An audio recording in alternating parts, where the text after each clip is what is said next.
పర్యావరణాన్ని కాపాడాలంటే plaster of పారిస్తో చేసినటువంటి విగ్రహాల వల్ల నష్టం జరుగుతుంది.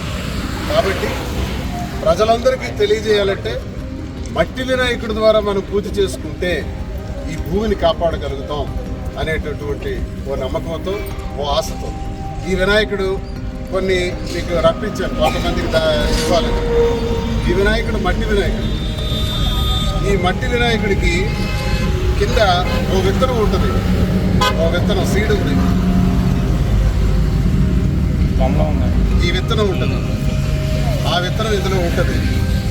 ఈ మట్టి వినాయకుడిని ఇలా పెట్టి పూజ చేసిన తర్వాత ఆ రోజు సాయంత్రం ఇందులోనే నీళ్లు వేస్తాం.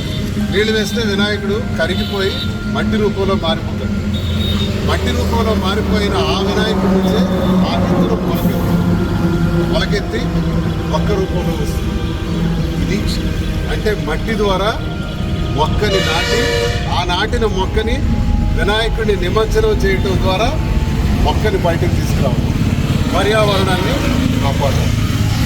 ఆ వినాయకుడి తాలూకా ఆశీస్సులు అందరికీ ఉండాలని, సర్వవేళ సర్వావస్థలందరూ కూడా అన్ని సందర్భాల్లో కూడా స్వామి తాలూకా ఆశీస్సులుండి అందరూ ఆయుర ఆరోగ్యాలతో అష్టైశ్వర్యాలతో ప్రజలందరూ ఉండాలని కోరుకుంటూ, మరి వినాయకుడితో పాటు సిద్ధి వినాయకుడి వ్రతకల్పం పూజ కూడా, పూజకు సంబంధించినటువంటి ఈ పుస్తకాన్ని కూడా మరి ఇవ్వటం జరుగుతుంది.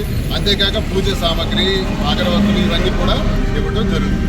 మరి సందర్భంగా వచ్చిన వాళ్ళందరికీ ఇవన్నీ పంపిణీ చేస్తూ ఈ వినాయక చవితి అందరూ సంతోషంగా చేసుకోవాలని ప్రతి ఒక్కరికి కూడా बोलो गणेश महाराज की, बोलो गणेश महाराज की, बोलो गणेश महाराज की.